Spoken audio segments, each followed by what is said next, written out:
Hello, everyone. It is Wednesday, the 10th of July, 2024. Nikola Tesla's birthday. Yeah, I wasn't going to do another video today, but I am due. I'm making it for the last time. These glasses are blue light blocking glasses. Apparently, light does impact us very significantly. Obviously, we are light. I don't even say light in motion because light is motion. It's anyway. I wanted to share some information regarding John Levy or Levi, however people want to pronounce his name, because he has so much incredible data out there. And I've shared his stuff for years. I've included him as references in information that I've shared to people at the highest levels of government internationally. And so I definitely follow his work and think it's very insightful. And yes, it's YouTube. So this is also stuff that you have to verify for yourself, research yourself, look at and explore yourself.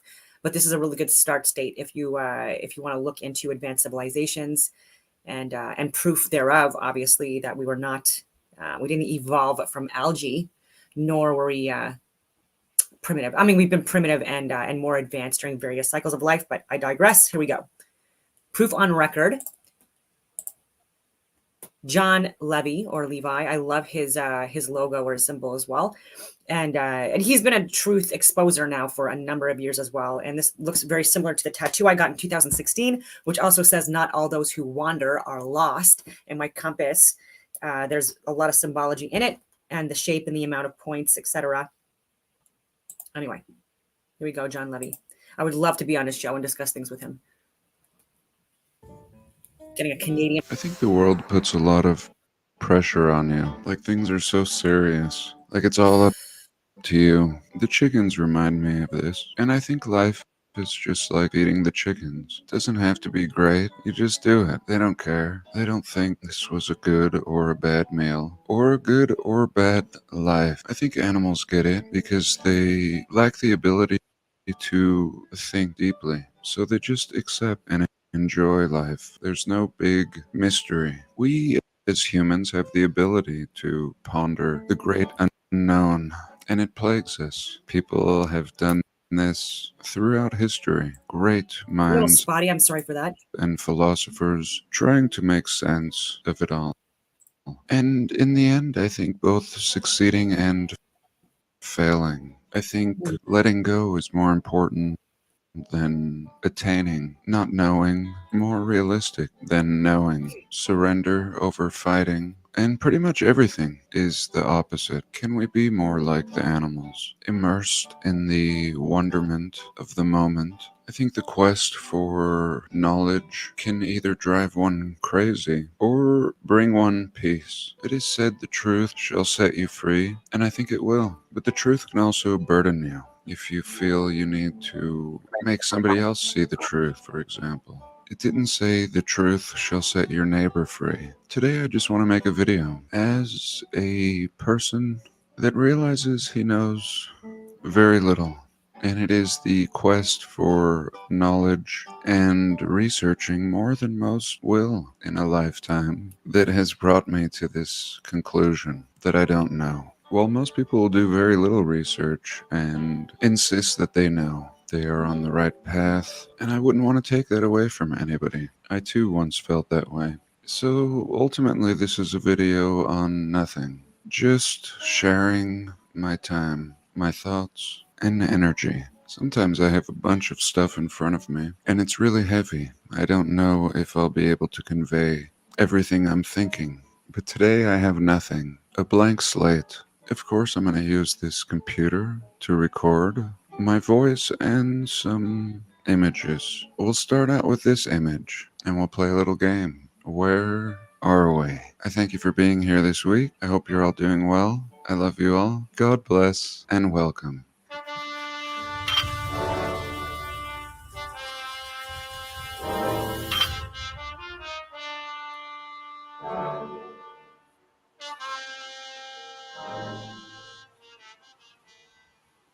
So where are we? We see this super tram, Swiss cottage. What is this super tram? It seems to take you up the hill. We can see this brick building burnt, everything in really rough shape, built of brick. Here we see a sign for biscuits, 5 cents, the National Biscuit Company. So that's it. That's about all you might be able to sell these people. I mean, somebody thought it was important to advertise biscuits to these people. These people. This man has kind of a Russian-looking hat. Perhaps they're going to take the tram here. Tram looks really run down. It looks like it goes under the road here. And these children appear to be barefoot. Mommy, can we have a biscuit? We can't afford those biscuits. That's 5 cents. And actually we can see this logo. I recognize it as the Nabisco logo. And just recently, I mean a few months ago maybe, I saw the Nabisco logo and thought, God, it looks so techy. It's like there's some Antiquitech up here. So this picture is in Cincinnati, Ohio, the Mount Adams Incline. An alternative view of the scene's last glimpse. Much of this must have been destroyed. Very I interesting. think it's pretty clear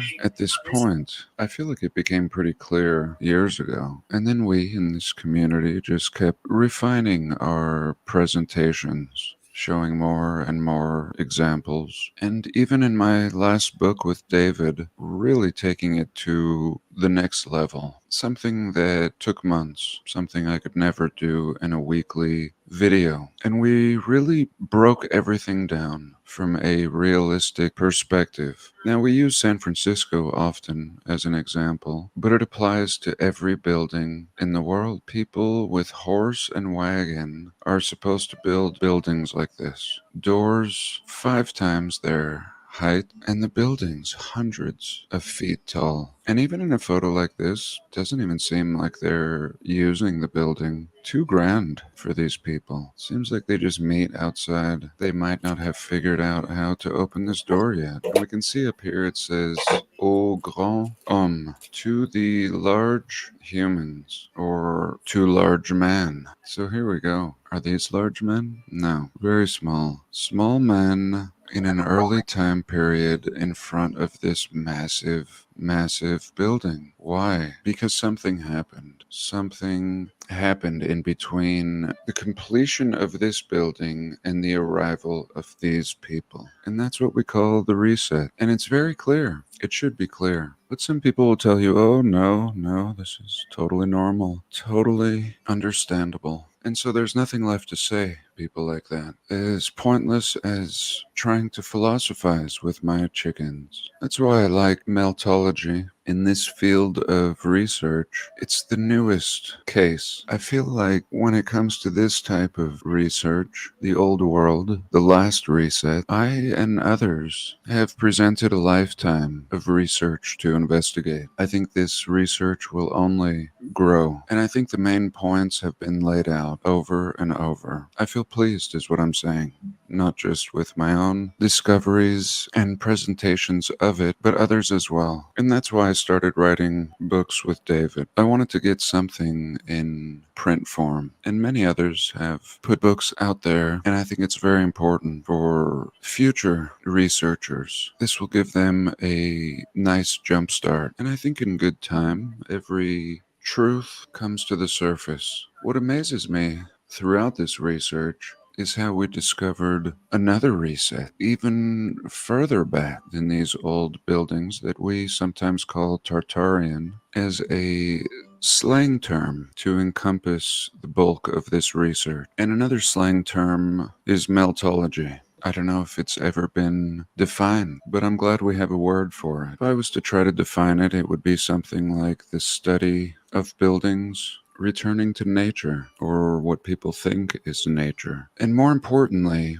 this led us to understand that resets are a recurring theme. Sure, we've all heard of Noah's flood and the crumbling Tower of Babel, but have we really examined what might be left over from this era? And that's when we get into meltology. This particular wall that we're looking at, I believe, is in the Badlands of America, North America. And we see something that really resembles a Mayan block wall. Really irregular stones being fit together as if they were soft. And that was the prevailing theory for a long time. But in the meltology community, we have come to understand that they were soft, but not when they were built, but rather after a cataclysm. We see examples of bricks, red bricks, turning into gray, what we would call rock, over and over, example after example. And no doubt this reset was a heat induced reset, clearly. I mean, look at this block right here. Come on. Such a block is not created or assembled this way. This is a byproduct. And that's why people had such a difficult time making sense of what we see examples of throughout the realm. People might say, why would they put this little stone in here? It doesn't make sense. And it's true. It doesn't make sense because they didn't put a little stone in here. And here's that man standing in front of this wall. Almost unrecognizable. But he recognizes it, and he's not even in our community. But he recognizes this as an ancient wall. And my thoughts are, is it really that ancient? Or may it be more recent? May all the ancient ruins found in various states of condition be more recent? In this case, could it be a remnant of a past civilization? I say yes. But mainstream is not even acknowledging this particular site. Even at a place like Rockwall, Texas, where we have the same thing going on, we even have it called Rockwall, but yet the mainstream is apprehensive to acknowledge this may be a rock wall, especially because it doesn't fit in their timeline. Most of the rock wall in Texas is buried. Now, not too long ago, I went out to a place called Shiprock in New Mexico, out on the Indian reservation, and there's a similar wall out there that runs for miles Interesting. and miles. And what we can see at Shiprock is exactly what we see out here at the Badlands, which I think is in South Dakota. Maybe clues for everyone to see. But I don't think you're going to get the admission or the disclosure from the so-called experts that we would hope for. Many great minds in the past have figured out a lot. And yet what we see historically is they die penniless and their work virtually unknown by the greater population. That's why I think we have an advantage in this community, because the experts on this subject comprise of an entire community, truly organic research. And clues like this will soon disappear. They're everywhere, lending to a past reset. Very easy to change history if it's things like this that you're dealing with.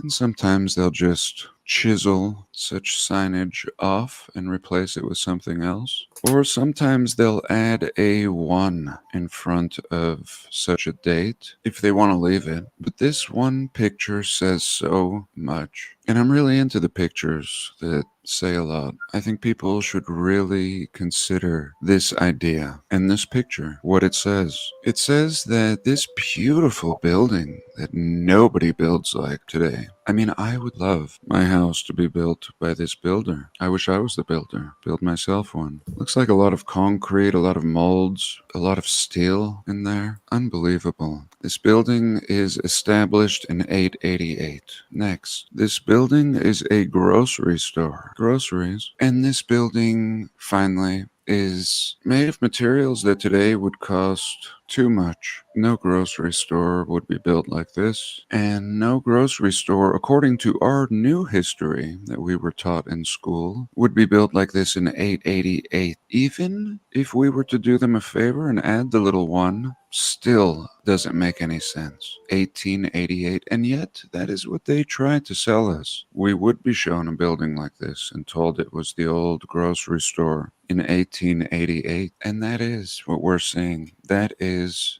the puzzle pieces that we're left with. Now we'll be given stupid stories to why this was the case. Then the building is often demolished, and all we have left is pictures to ponder. But thank God that's not the whole story, because much of the old world is still standing today. So let's look at something else.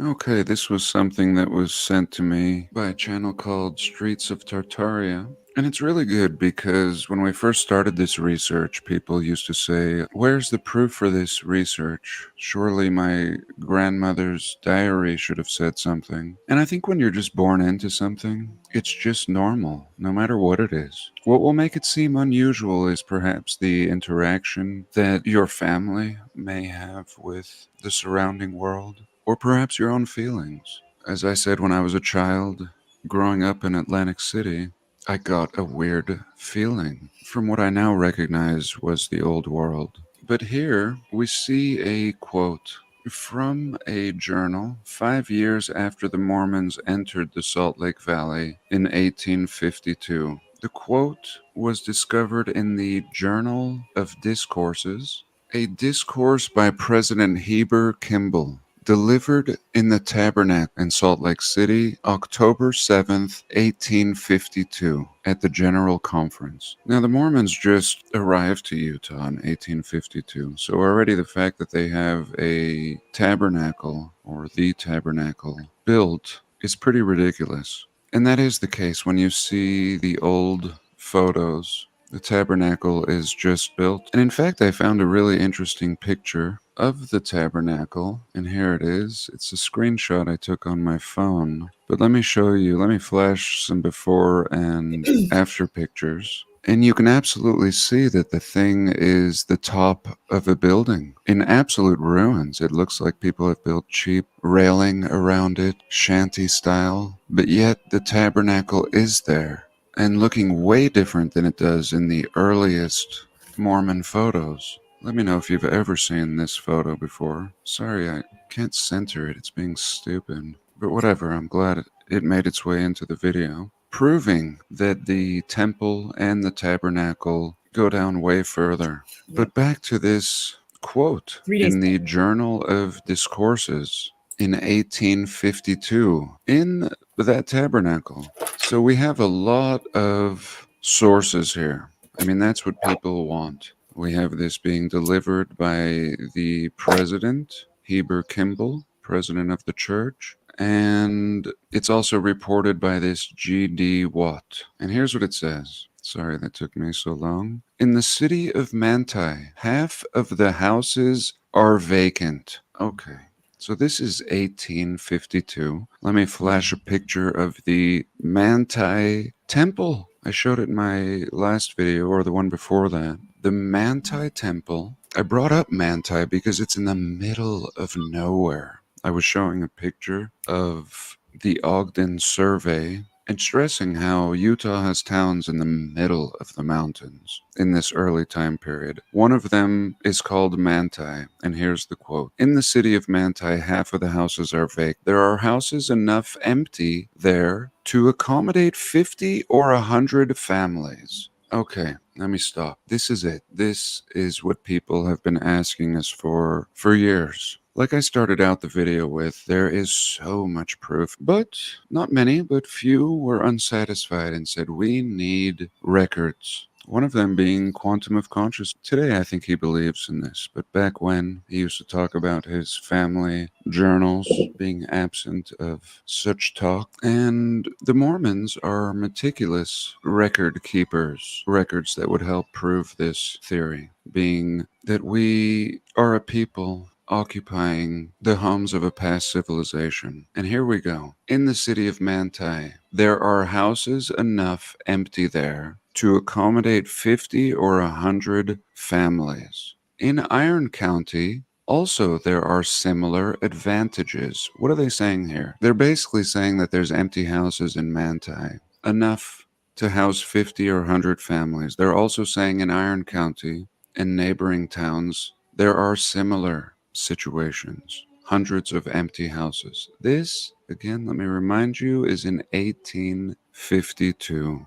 1852. Literally, the first families arrive in 1852, and this is their account. Now, thank God this exists, but it's not something that's going to be taught to the masses. No. I mean, what say you if you were in 1852 and you were told of empty cities? ready to be occupied and inherited. And there we go. This is the truth. And this will be the truth with every city in the realm. And as much as I've done this research, this is a first. This is a sourced account. It's not just somebody's handwritten journal, and that would be fine. That would be a baby step. This is an official Mormon record from 1852. Now they go on. We will fill up these mountains, take up the land, and as they used to say in the States, become squatters. And we will become thicker on the mountains than the crickets ever were. There we go. What can I say? And I thank my friend for sharing this with me. And this is so far away from Salt Lake City. That's what's extra interesting. This is, to this day, a very sparsely populated part of Utah. So that's it. I think very I'll just interesting. end I've got with one more this picture. with John Levy again, and then I might talk about the final experiment with Will Duffy, and Autodidactic talks about it, and Jaron and Austin Whitsitt and countless others. So I do want to talk about it, and but I do want to share this first because it's all, again, part of exposing like the same rabbit hole. There's so many lies and misconceptions about the world, including the shape, but also, you know, how evolved we had been in the past, how advanced, and where we came from. A lot of people have been wondering how the plasma moon might work. The idea of the moon being a reflection of our greater realm. Here's a little sample. I'd like to immediately start off by saying, I don't know anything. This channel. I've shown also, like, when you look at like bodies of water, if you see like rock surfaces or surfaces like that go above, throwing rocks, and then it causes these projections on the rock surface, on the flat surface. Channel is based on questioning things, all things. And I've done it in bathtubs as well, in different with different temperatures. I think and hope it's the last freedom of speech that we have, to ask a question. When you can't just say something, or if the answer isn't clear, best to just ask a question. Thank you for being here. Today we're going to explore some interesting topics. Welcome.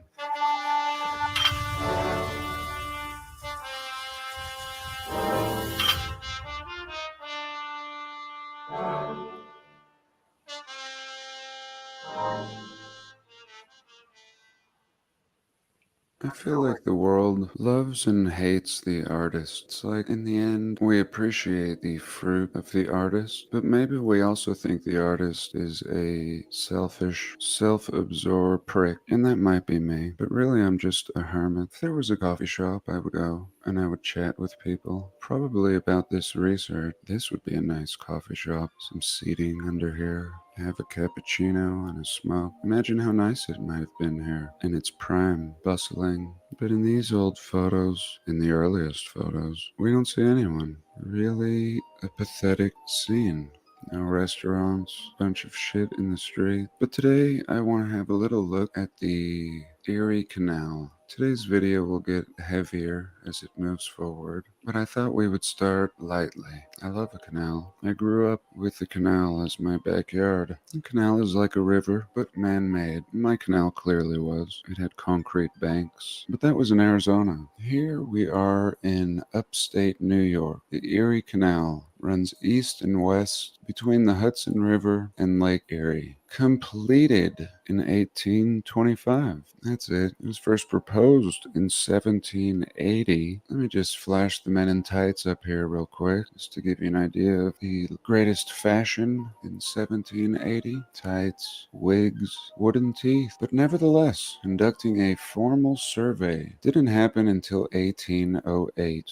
Okay, so the survey begins in 1808. It's completed in 1825. They authorized construction in 1817. They completed it in 1825. 7 or 8 years, they completed this canal. In the early 1800s, the early and ambitious tights wearing 1800s. I'm not sure exactly at what point the tights disappeared and the wigs. We see a lot of lithographs with tights and wigs, but when we look at the earliest photographs of early cities throughout the realm, everybody's wearing suits, rich or poor. There's this abundance of suits. Let me know if you've ever seen someone walking around in the wig and tight apparel. A photograph. But anyway, building this canal in 1825. And how about this canal? Here it is, 350 miles. 350 miles. And the numbers just don't add up. I've mentioned before they've been working on my road for 2 years. Just a little 1 mile section. Here we have 350 miles, not of road. Yes, it would be like building a road, but now you have to go down and level and encase the canal, some sort of lining. Told this was stone, but what we see is an old world concrete. And you see buildings right up to the canal. Here, this canal is passing over a bridge. And this video is not about the Erie Canal. I'm just opening up with this because when we see these cities in ruins, look at this, there's no windows. Some of them.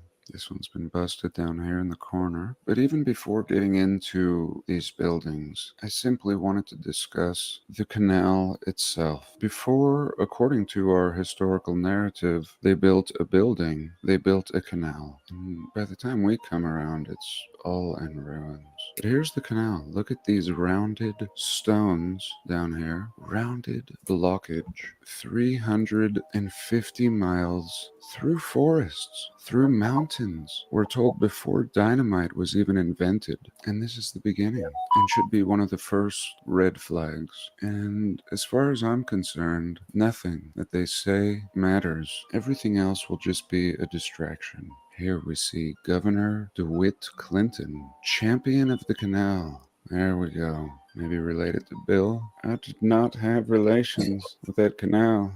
I know. And here we can see in 1840 how well I've shown charted Ottawa, the the Rideau surrounding Canal. topography, mountain ranges, and this perfect canal. And here we can see the varying terrain and elevation that they would have been challenged with. They would have built many aqueducts, as the one we see here over the Mohawk River. And then we see little shacks, little wooden shacks here. And before the train, the canal would serve these people. This would be a very popular destination along such a perfect canal. Place to set up shop. And here we see some polygonal blockwork, just ruins of the Erie Canal. That was in Durhamville, pretty much right in the center. Here an original lock system crossing the Niagara. So it's just so much more than coming in here in the early 1800s and digging a canal. The years of planning and engineering that would be required to pull this off would probably take the 8 years we're told they build the whole thing in. Today we try to build on land as much as possible. In the old world it was no problem building in the water with a superior concrete. Of course we would be told this was block, but now let's get on to the good part of the video. So I never really thought that this research would become so interesting to as many people as it has, and I never could have imagined what the story would have revealed. For me, it kind of started with buildings like this one. If you knew nothing, if you lived in a gutter, if you were born in the gutter, you would eventually come to know this building through a coin. It might be a bill of currency. And yet, for me, this was the beginning. I didn't have anybody to talk to about this subject with. There was nobody really to ask the question, especially when I was young. And my parents, being foreign, gave me the opportunity to go to Europe several times in my youth. We had family. It was like any family gathering, kind of half like it. But my favorite was the architecture, all the European wonders. And even then, in my young age, I felt like most people didn't care. Just like these two people don't care. They're just shuffling by. They might appreciate it, but they might not. They might not give a damn. Excuse me, what do you think about this building? I don't give a damn about this building. I'm late for work. Oh, thank you. How about you? What are your thoughts on this building? I think it's kind of ugly.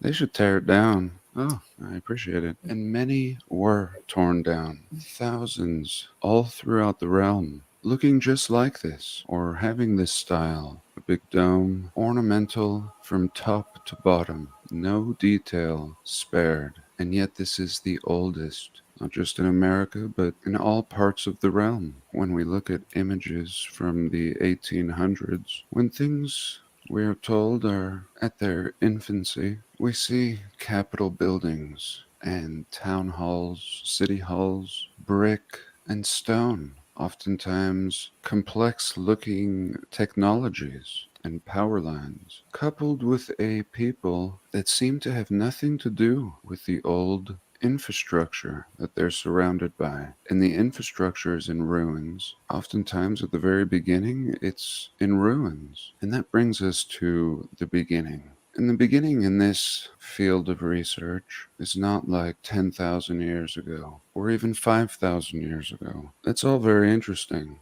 But how can we be certain about anything that far back if we can't be certain about the last 150 years? Why, throughout this realm, do we see a people completely backwards seeming in these fully built out towns in ruins? Now, back to questions. I've just asked questions for over 5 years now. We don't have answers. So, all we could do was break down every bit of this history piece by piece, reading the narrative one building at a time. And not just my channel, but hundreds of channels now. When I started my channel, there were maybe a dozen channels, maybe 2 dozen, sharing this information very timidly, asking questions. And before us, they were asking the questions in Russia. It started at a museum, from my understanding, and they had excavated the building. Of course, it didn't start out as a museum, the Polytechnic Museum or College, but this is what was revealed. And without giving it a title, although it has a title generically in this community, it would come to pass that this was not unique to this building in this part of the realm. This would become something that could be found in every city and town throughout the realm. And again, coupling this with cities just starting out, horse and wagon, it begs to ask questions. And upon asking the questions, there are the worst answers given to us by academia. When looking into these buildings, one by one, as we have been for years, we often find they have a construction date of 1 year. And yet, for the entirety of our known history, to my knowledge, these questions had not been posed. They had not been challenged. How are you building these buildings in a year? Sometimes the city You're not. is built in a year, and every building is built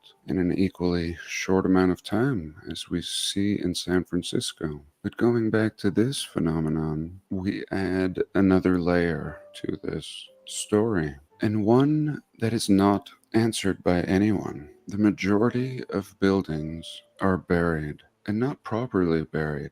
I mean, if you were going to make a basement, you would have, of course, concrete in modern times. In old times, you would have a durable stone, but buried windows and brick and doors make absolutely no sense. So someone, maybe it started with a few dozen people, start asking the questions. And the more people that see it also agree, this doesn't make any sense. And then we dig a little further and look at enough pictures and read enough historical narratives, and we begin to see that somebody knew this. Somebody made an effort to clean things up, and someone makes an effort to continually keep a lid on it. And here we can see a fake footer, a deception. All buildings of the old world appear to have a brick core. And then there was a second era. Someone put a facade over all these brick buildings and actually did a great job. In some cases, it may have been the same builders, but in others, such as this photo, it seems to be a deception. Someone is giving the impression that this is a stone footer at ground level, and what we can see is it's absolutely not the footer, just a facade. And it's very exciting in this community because we've invented terms that didn't exist before. Now, if you do a search, you'll get tons of examples of this. And here is a bigger picture of the Polytechnic Museum, which was clearly something else before it was designated as a museum. But this is just a great example of an old and yet, according to our mainstream history, pretty new building. I mean, a building that we have a story on. A building within the last 150 years. And when we punch in old world buildings in a search today, we get great examples. And again, it was kind of speculative at one point. And now, after looking at thousands upon thousands of examples, it is not speculative.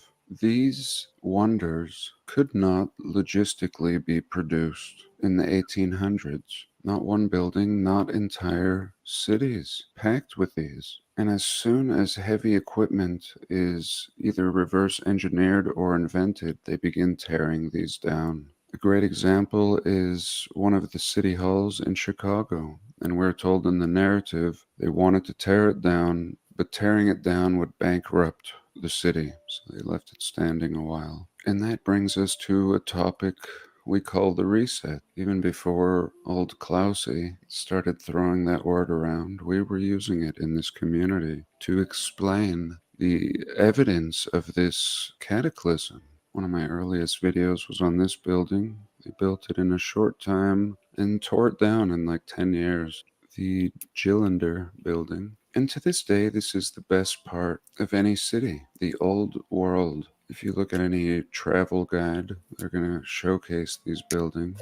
This building was torn down. There is both an absolute appreciation for this architecture from the people and a disregard for it from another group of people. In many of these great fires, we are told, strange fires, were followed by great episodes of demolition. And we ask, were they ever natural fires or just great acts of demolition? Because all of these materials are beyond durable. And all of these ruins are essentially following in the lineage or people we call the Romans. But what we find is Roman ruins everywhere. This never stopped. The Capitol buildings that we see in every nation, in every state and city are following a tradition, an old tradition, that we could not conceivably or logistically build in these times. We're told people used outhouses. We're told Abraham Lincoln is born in a log cabin. And there's nothing unique from what we see in Rome to what we see in the Americas. Same Corinthian columns, same domes, spires, same buried levels underneath these buildings, all brick and superior concrete blends in ruins 150 years ago. And even here, this is essentially the same age as what's sitting across from it, but this is in ruins. Same as what we see here. And all the supposed construction dates are often just the beginning of the renovation at best. And for me, the larger this subject has grown, the more it's added validity. Be able to share and discuss with people, get other viewpoints, and it's pretty heavy. I think what it tells us is that something could happen as little as 150 years ago, and things could start all over again. In a few generations, people would forget. I guess the heavy part is, what do you do with this? If I didn't already live off the grid in nature, I would most certainly want to do that. I don't know if it helps. It's just how I feel. The next best thing would be to try to share this information and have discussions about it with peers and people that were interested. And I don't know, maybe there's nothing to do. I think peace, inner peace, peace of mind is our greatest treasure, no matter what. And for me, this kind of brings peace. The more I understand, the better I feel. Even if I don't know all the details, I know that we come from something great, something that is better than what we have today, that we truly do stand on the shoulders of giants, giant thinkers, a great people that existed realm-wide. And we live here, all of us. It's everywhere. And perhaps that's enough to appreciate what's left, to see the art and architecture of the old world. Well, I hope you've enjoyed today.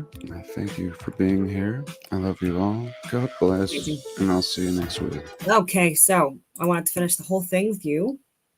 I hope that gives you compelling evidence of an older world. Sean Hibbler just released the end of May Old World Order, and more irrefutable evidence with that. That's why I'm resharing this as well. And these guys, again, have been talking about this for years. So have I. And so now I want to get into Will Duffy on going to Antarctica. And so, yet again, Will Duffy has failed to. Sorry, I just gotta close this down. He's failed to steel man the sun's travel path, according to a true earther. He has failed to steel man even the what is kind of an acceptable model or design of the flat Earth. Because again, we don't have access to the the government data that is used in order to wrap this flat Earth around a globe, what's spinning rock whirling through space and orbiting around the sun and then traveling through the universe. Come on, guys and girls. Anyway, and so actually, I'll check my folder here just to give you again. It's I can give you the Gleason map as a possibility, or the Mercator's, or the Peterson projection. Again, wrapping it around a flat Earth map. But let me see here if I can get the Gleason one up here so I can share it. If you're looking down onto the Earth plane, this is close to what you would see. Just going to see if I can explain it. Yeah, okay. Because it's very important, because I want to share with you the where the Tropic of Cancer and where the Tropic of Capricorn is on this specific map, because it matters for everyone's point. And so on this, this is the Gleason map, and this is what Antarctica is seen as on this on Gleason's map. So not a continent, but a possible perimeter or ring around the continents that we see, or that are drawn. And then you have here, just to zoom in, just to show you that I'm not making this up, Tropic of Cancer being the shortest path that the sun takes, so moving slower. And this is when the sun is at 23.4 degrees north latitude of this equator, this equatorial ring or line the sun travels. Again, it's a spiral, in my humble opinion, going furthest north, 23.4 degrees north latitude, Tropic of Cancer. And then that's when we experience within the northern regions our summer months, and where on or around the 21st of June, or the 20th of June, depending on if it's a leap year or not, where we have the longest amount of day light and the shortest amount of night. And where, again, I said it's it's at the highest point in the sky, north latitude of the equatorial ring. And then you have the Tropic of Capricorn. So this is the equator, this red colored line or curve, and then you've got the Tropic of Capricorn, which is the furthest that the sun travels, like its circular ring that it travels above us within the firmament, smaller and more local than we're being led to believe. And so 23 north degrees south latitude of this equator, this equatorial line or ring that the sun travels around. And when you map it out with the sine waves, it's amplitude versus time degrees, and degrees can be calculated into distances. I hope people know that. And so 23.4 degrees is approximately 1,660 kilometers, I believe, is what I assessed it at. And the sun's apparent path, or how we visualize the sun's path, is it travels approximately 15 degrees every hour, or approximately 1,000 miles per hour, and going through the zodiacal belt, or the zodiacal ring, or I call it a belt, of these images or signs or symbols, what we call the zodiac signs. And there's so many different regions in the world that have this symbolic representation of the sun, or a prophet, or a deity, as they like to call it, and its connection or correlation with these 12 images or signs. Sorry.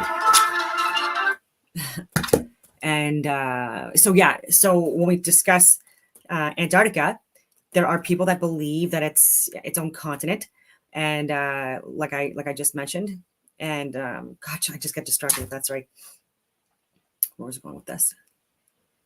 And so you can see the 24-hour sun at places like the North Pole, for example, during a certain period of time when the sun is traveling through the Tropic of Cancer. But you would not see it, for example, and this is when people within the northern regions, the furthest northern regions, they experience like months of darkness. It's when the sun's travel path is the furthest south from the equatorial ring or line at the traveling the Tropic of Capricorn. And so that's what it would be closest to what we see here as the as Antarctica, right? The Tropic of Capricorn. So if you were here, for example, you would see a very fast moving sun, possibly if your eyes can visualize that. Again, like I don't know, because this is not a like something to be taken as fact. There's just a lot of truth in this image. But anyway, and so Jaron, for example, his argument is that you would never see a 24-hour sun at any point in time, and because of how he believes that Antarctica is possibly situated within this geocentric cosmos, and people like Will Duffy and Craig and Ozian and MC Toon, these people say that the South Pole is just like the North Pole. So when the sun is, they say that this is all caused because of a tilt. Like, this is bullshit. The 23.4 degrees south latitude, technically there would have, it would be the same thing as in the north, right? Like the southern pole would be the same thing as the north, because the sun's travel path is exactly the same, even though it's not. Anyways, that you would see the sun in a 24-hour period. You would see it, and over days or however long. Anyways, and so the argument is that that's not possible, and so people are saying, therefore, it proves that this is not a globe. I will reiterate that the sun, like the sun and the moon, the luminaries, are independent of the shape of the Earth. Just like a light bulb, like I've said before, is independent on the shape of the ground or the floor. And I hope that makes sense to people. I'm going to let them talk because I want Will Duffy to be able to explain himself. I didn't want to go too much into this video. I really like Autodidactic in his work. And so I do like propping up people that are amazing. And so, yeah, let's see what he has to say. And let's see what Will Duffy's arguments are regarding the final experiment. Hello and welcome. Campbell here, Autodidactic. Thanks for joining us, everyone. And we have Luke from Ancient Historia and Will from The Final Experiment. And we're going to have a bit of a chat about Antarctica and the shape of the Earth. So welcome, fellas. How you going? Great. Hey, everyone. All good? Welcome, Will. All right. Me and Will just had a chat last week, so I thought, because I've not put it up yet, but I thought it'd be a good chance to introduce him to Campbell, and Campbell was gracious enough to accept. So now we've got both of them here. It was looking a little bit shaky earlier because Campbell was asleep, and I was sending him messages like, "Hey, mate, are we still going?" And Will's sending me emails like, "What's going on?" But we sorted it out in the final Yes, moment. we're here on time, ready to go. Hello to everyone in chat. Thanks all for joining us. Leave us comments. So let's just jump into it. Who wants to start? Is this you, Will? Are you going to tell us of your grand experiment plans? Yes, would love to. So for those of you who don't know me, which is probably most of you, my name is Will Duffy. I am currently a pastor of a small church in Colorado in the United States. And I was introduced to Flat Earth almost 3 years ago, a little over 2.5 years ago. And I took a deep dive into the Flat Earth rabbit hole, and I started watching all of the videos and the debates and reading the memes, and just found it very fascinating. And I like to come up with big ideas. So I was wondering if I could come up with an experiment that we could do to settle the flat Earth versus globe debate once and for all. And so I came up with the final experiment. And the final experiment is pretty simple. We go to Antarctica and we see whether or not there is a 24-hour sun. One of the things I noticed in watching all of the flat Earth content is the flat earthers stated that there cannot be a 24-hour sun in Antarctica on the flat earth model. And the globe side was saying there is a 24-hour sun. And I thought, okay, this might be the easiest way to get both sides to agree on something and to work together and collaborate to settle the debate. So that's the plan in a nutshell, and we can go into it much deeper and answer anybody's questions and have a good time. Awesome. So first things first, I know obviously we've talked about this before, but what was He's more, the he sounds more open-minded thing now. that pushed at least. you over the edge to say, right, I'm going to actually go to Antarctica?